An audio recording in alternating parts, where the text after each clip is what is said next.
میری جو گفتگو کا عنوان ہے وہ استشراق کے حوالے سے ہے۔ یہ انگلش میں اسے اورینٹیلسٹ کہا جاتا ہے، اور یہ آسان سے الفاظ میں اگر میں آپ کو سمجھاؤں تو غیر مسلم مغربی ممالک کے مصنفین کا اہل مشرق کے ادیان، ان کی تہذیب، ان کے تمدن پر مطالعہ کرنے والے کو مستشرق کہا جاتا ہے۔ یہ میم سین تے شین رے اور قاف جو ہے آنکھوں والا ہے، اسے مستشرق کہا جاتا ہے، اور یہ جو سارا علم ہے اسے استشراق کہا جاتا ہے۔ یہ باب استفعال کے صیغے پر ہے۔ استشراق اس علم کو کہا جاتا ہے، اور جو اسلام پر وہ بغور مطالعہ کر رہا ہو اسے مستشرق کہا جاتا ہے۔ یعنی مشرق سے شناسائی کو استشراق کہا جاتا ہے، مشرق سے شناسائی کو استشراق کہا جاتا ہے۔ آپ لوگ تھوڑا سا توجہ کریں گے، تھوڑا سا یہ عنوان مشکل ہے۔ پہلی حدیث مبارکہ پڑھ رہا ہوں۔ اس وقت موجودہ درپیش جو چیلنجز مسلمانوں کو ہیں وہ ہر شخص کے سامنے ہیں، لیکن ہمیں ان حالات میں کسی سے سروکار ہی نہیں ہوتا، لینا دینا نہیں ہوتا۔ ہمارے بچے کالج میں کیا کر رہے ہیں، ہمارے بچے یونیورسٹیز میں کیا کر رہے ہیں، ان کا عقیدہ کیسے برباد کیا جا رہا ہے، پروفیسرز حضرات کے ذریعے سے، لیکچرر حضرات کے ذریعے سے انہیں جو ایک لیکچر دیا جا رہا ہے وہ اسلامو فوبیا کا لیکچر ہے۔ ایسا نظریہ کریٹ کیا جا رہا ہے کہ دن بدن ہمارا ایک بڑا طبقہ اسلام سے دور ہوتا دکھائی دے رہا ہے۔ نبی علیہ السلام کی حدیث مبارکہ ہے کہ ایک وقت ایسا آئے گا کہ پوری دنیا میں اسلام غالب آ جائے گا۔ یہ نبی علیہ السلام کی حدیث مبارکہ ہے، ہمارا اس پر ایمان ہے۔ فرمایا کوئی گلی، کوئی محلہ، کوئی علاقہ باقی نہ رہے گا جہاں پر یہ اسلام جو اللہ عز و جل کا دین ہے جسے میں لے کے آیا ہوں یہ نہ پہنچ جائے۔ ہر جگہ پر اسلام پہنچ جائے گا۔ اب جب اسلام تیزی سے پھیل رہا ہے تو جو مستشرق ہے اس کو خوف لاحق ہو چکا ہے کہ دن بدن اسلام کو اللہ تعالیٰ عروج عطا فرما رہا ہے۔ دو طریقے اس نے اپنائے ہوئے ہیں اسلام کے خلاف، اسلام سے لڑنے کے۔ پہلا طریقہ جو ہے وہ نفرت والا طریقہ ہے، وہ سب کے سامنے ہے اور اس کے جوابات دے دیے جاتے ہیں جو اتنا مشکل نہیں ہے۔ وہ کیا ہے کہ کبھی کبھی یہ مستشرقین اٹھتے ہیں، نبی علیہ السلام کے خلاف کوئی پراپوگنڈا کر دیتے ہیں، کبھی یہ اٹھتے ہیں عبادات کے حوالے سے کوئی بات کر دیتے ہیں، کبھی یہ اسلام کی تہذیب کے خلاف بات کر دیتے ہیں۔ تو علماء کرام بڑی تعداد میں جو پڑھے لکھے علماء ہیں وہ انہیں جواب دیتے رہتے ہیں۔ جو دوسرا طریقہ ہے وہ انتہائی خطرناک ہے، اس لیے کہ ان مستشرقین کا جو عنوان ہے اس دوسرے طریقے کے مطابق وہ یہ ہے کہ اسلام کا تعارف کیا ہے، یہ ان کا ایک عنوان ہے، اور یا پھر ان کا عنوان یہ ہوتا ہے کہ اسلامی تہذیب کیا ہے، یہ عنوان ہوتا ہے۔ ہمارا عام فہم مسلمان اس عنوان کو دیکھ کر، اس ٹائٹل کو دیکھ کر یہ سوچتا ہے کہ یہ چیز ہمیں کوئی شاید ہمارے کم علمی میں اضافہ کرے گی۔ تو یہاں پر جو انہوں نے یہ ٹائٹل دے کر اسلام کے خلاف زبان درازی کی ہے، قلم کے ذریعے اسلام کے خلاف لکھا ہے، وہ ہمارے سادہ لوگوں کو، ان کے ذہنوں کو تباہ کر رہا ہے۔ یہ ایک دم سے نہیں ہوتا۔ آپ دیکھیں ہمارا بڑا طبقہ معاشرے میں لفظ مولوی آئے تو کس طرح حقارت کی نگاہ سے دیکھتے ہیں، ایسا ہی ہے۔ تو مولوی کون ہے؟ جو اسلام کو ریپریزنٹ کر رہا ہوتا ہے اسے مولوی کہتے ہیں۔ فوراً سے ہم ایک وہ پڑھ دیتے ہیں کہ مولوی ملا کی دوڑ تو مسجد تک ہے، ایسا ہی ہے نا۔ تو یہ اب فوراً سے نہیں ہو گیا، 13ویں صدی میں اس کی ابتدا کی گئی، اورینٹلسٹ جسے کہتے ہیں، جو اسلامو فوبیا کا نظریہ جنہوں نے پیش کیا، آہستہ آہستہ دھیمک کے انداز میں انہوں نے اسلام کے خلاف بیج بونا شروع کر دیا۔ آپ پھر دوسری طرف یہ دیکھیں کہ ایک شخص ہے جس نے ٹوٹلی ہو بہو نبی علیہ السلام کی طرز پر زندگی جو گزار رہا ہے، ہم اسے خاطر میں نہیں لاتے۔ ہم کہتے ہیں کہ نہیں، جو جدید دور کے تقاضوں کے مطابق کپڑے پہنے، جدید دور کے تقاضوں کے مطابق اس کا انداز ہو، اس کا لائف سٹائل ہو، ہم کہتے ہیں یہ پڑھا لکھا ہے اور تعلیم یافتہ ہے۔ یا جس کی گفتگو میں انگلش کے 4-5 الفاظ ہوں، یا جسے عادت ہو اپنی گفتگو میں انگلش استعمال کرنے کی، وہ اپنے آپ کو تعلیم یافتہ کہلاتا ہے۔ اور اگر کسی کو صحیح اردو بھی نہیں آتی نا، لیکن وہ نالج ہے اس کے پاس، تو کہتے ہیں نہیں، یہ صحیح پڑھا لکھا نہیں ہے، یہ تو صرف اسلام کے بارے میں جانتا ہے۔ اللہ کا شکر ادا کریں کہ ابھی بھی ہمارے اندر وہ لوگ موجود ہیں جنہیں انگریزی سے کوئی سروکار نہیں ہے، کسی زبان سے کوئی سروکار نہیں ہے، لیکن دین اسلام کے بارے میں ان کا مطالعہ اتنا ہے کہ کسی غیر کی آنکھوں میں آنکھیں ڈال کر وہ اسلام کو ریپریزنٹ کر سکتے ہیں۔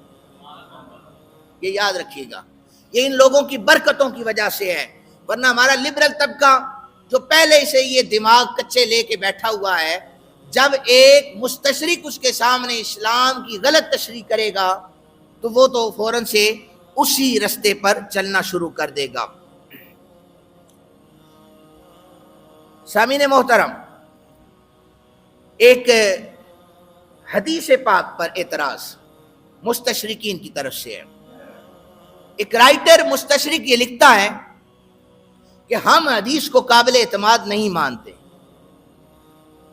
ابھی ان کا جتنی سٹڈی ہے پہلے قرآن پاک پر تھی، آج کے دور میں مستشرقین کا جتنا مطالعہ ہو رہا ہے، جتنے تجزیات ہو رہے ہیں، وہ قرآن پاک پر نہیں ہو رہے، وہ حدیث پاک پر ہو رہے ہیں۔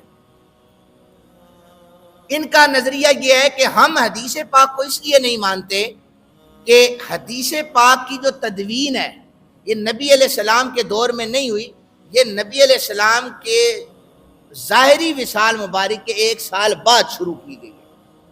یعنی حدیث پاک لکھی نہیں گئی نبی علیہ السلام کے دور میں۔ انہوں نے کہا لہذا ہمیں حدیث پر ہمیں اعتماد نہیں ہے۔ ایک سائنسدان، ان کا ایک رائٹر گزرا ہے، اس نے لکھا ہے، اس نے کہا ہے کہ چونکہ حدیث مبارکہ موجود ہے کہ نبی علیہ السلام نے فرمایا کہ جب حضور دنیا سے جا رہے تھے تو اس وقت فرمایا کہ قرآن جمع نہیں کیا گیا تھا، قرآن جمع نہیں کیا گیا تھا، نبی علیہ السلام کے وصال مبارک کے بعد جمع کیا گیا ہے۔ اس نے کہا کہ ہم اس سے یہ رزلٹ نکالتے ہیں کہ قرآن نبی علیہ السلام کے دور میں جمع نہیں کیا گیا، یہ تو بعد میں آیا ہے، لہذا یہ الہامی کتاب نہیں ہے، یہ اپنے پاس سے صحابہ کرام نے گھڑا ہے۔ یہ ایک رائٹر کی میں تحریر آپ کے سامنے پڑھ رہا ہوں۔ ہمارے سامنے اگر ہم نے اسلام کو پڑھا ہوگا تو پھر ایک حدیث مبارکہ ہے نبی علیہ السلام کے پیارے صحابی حضرت عبداللہ بن عمر بن عاص رضی اللہ تعالی عنہ، آپ کا ایک معمول تھا، اس نے رائٹر نے کہا، کیا کہا کہ حضور کے زمانے میں کچھ لکھا نہیں گیا، کچھ لکھا نہیں گیا۔ عبداللہ بن عمر کا معمول کیا تھا؟ جو الفاظ نبی علیہ السلام ادا کرتے، عبداللہ بن عمر ان الفاظ جو تھے ان لفظوں کو لکھ لیا کرتے تھے۔ ایک دن قریش کے کچھ لوگ بیٹھے ہوئے تھے، کہنے لگے عبداللہ ہر بات لکھ لیتے ہو، کبھی نبی علیہ السلام غصے میں ہوتے ہیں، کبھی نبی علیہ السلام مسکرا رہے ہوتے ہیں، مذاق کا انداز ہوتا ہے، طبیعت کبھی ٹھیک ہوتی ہے، کبھی طبیعت مبارک تھوڑی سی آپ بیمار ہوتے ہیں، ہر چیز تم لکھے جا رہے ہو۔ ہمیں تو پتہ ہے نبی علیہ السلام غصے میں بول رہے ہیں، نبی علیہ السلام نرمی میں بول رہے ہیں، نبی علیہ السلام کس انداز میں بات کر رہے ہیں، بعد میں آنے والی امت کے لیے مصیبت پیدا ہو جائے گی، تم ہر جملہ لکھ رہے ہو۔ تو حضرت عبداللہ بن عمر نے لکھنا چھوڑ دیا، انہوں نے لکھنا چھوڑ دیا۔ اب یہ انسٹیٹیوٹ کا ایک اصول ہے کہ کسی بھی کالج سکول میں آپ چلے جائیں، تو جو بچہ ڈیلی اپنے ٹیچر کا لیکچر لکھ رہا ہوتا ہے وہ ایک دن بھی لیکچر نہ لکھے تو استاد پوچھتا ہے بیٹے آج تم لکھ نہیں رہے، میں دیکھ رہا ہوں تم خاموش بیٹھے ہوئے ہو. اسی طرح سید عالم صلی اللہ علیہ وآلہ وسلم نے سوال کر دیا عبداللہ آج میں دیکھ رہا ہوں تم لکھ کیوں نہیں رہے؟ پہلے تو میرے ہر لفظ کو تم لکھا کرتے تھے، اب لکھتے کیوں؟ جناب عبداللہ کہنے لگے آقا مجھے قریش کے اور دیگر اصحاب میں سے ان نے کہا ہے کہ ہر چیز لکھا نہ کرو، کبھی آپ غصے میں ہوتے ہیں، کبھی آپ نرمی میں مذاق کے انداز میں ہوتے ہیں، امت کے لیے مسائل پیدا نہ ہو جائے بعد میں آنے والوں کے لیے. نبی علیہ السلام کی حدیث مبارکہ ہے، یہ سنن نبی داؤد کی 3642 ہے، مسند احمد کی 6513 نمبر حدیث مبارکہ ہے. فرمایا عبداللہ لکھا کرو، اللہ کی عزت کی قسم ہے میں محمد عربی غصے میں ہوں یا نرمی میں ہوں میں بولتا ہی وہی ہوں جو اللہ چاہتا ہے.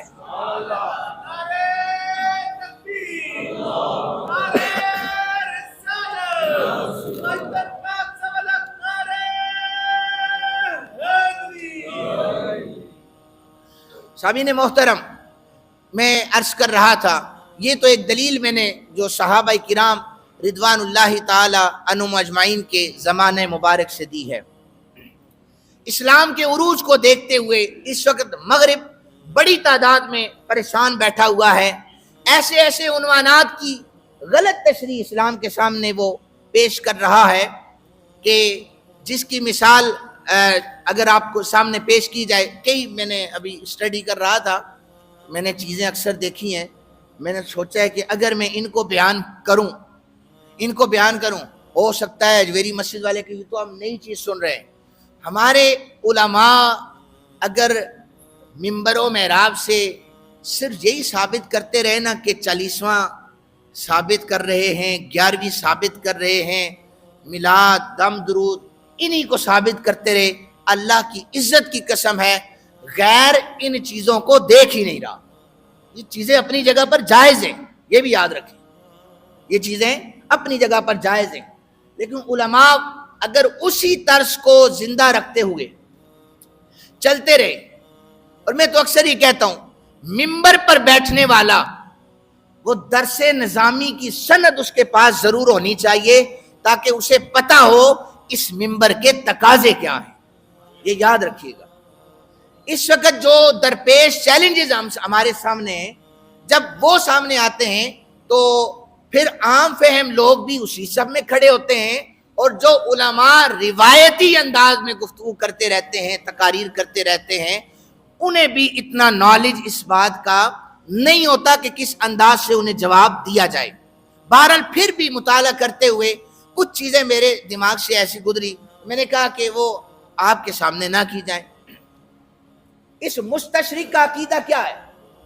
اس نے لکھا ہے کہ قرآن جو ہے یہ نبی علیہ السلام کو اللہ کی طرف سے عطا ہی نہیں ہوا. قرآن جو ہے اس نے 3-4 چیزیں لکھی ہیں، وہ سنیں. مستشرق یہ کہتا ہے یا تو یہ شعر ہیں، یا تو یہ جادو ہے، یا یہ تورات اور انجیل کا خلاصہ ہے. وہ کہتے ہیں واضح لفظ امی کا استعمال کیا گیا ہے کہ نبی لکھنا پڑھنا نہیں جانتے. تو اس سے یہ ثابت یہ ہوا کہ یہ کلام یہ ان کا اپنا گھڑا ہوا ہے. اور دوسرا اعتراض ان کا یہ ہوتا ہے کہ کبھی کبھی وفد آتے تھے، ڈیلیگیشن آتے تھے، وہ شام سے آئے، یہودی آئے، نصرانی آئے، تو نبی علیہ السلام ان علماء کے پاس بیٹھا کرتے تھے، ان علماء سے لفظ لیتے تھے اور لفظوں کو لے کر صحابہ کرام کے سامنے رکھا کرتے، کہتے تھے یہ قرآن ہے. یہ مستشرقین کا عقیدہ ہے کہ قرآن ایک من گڑت کتاب ہے، یہ الہامی کتاب نہیں ہے.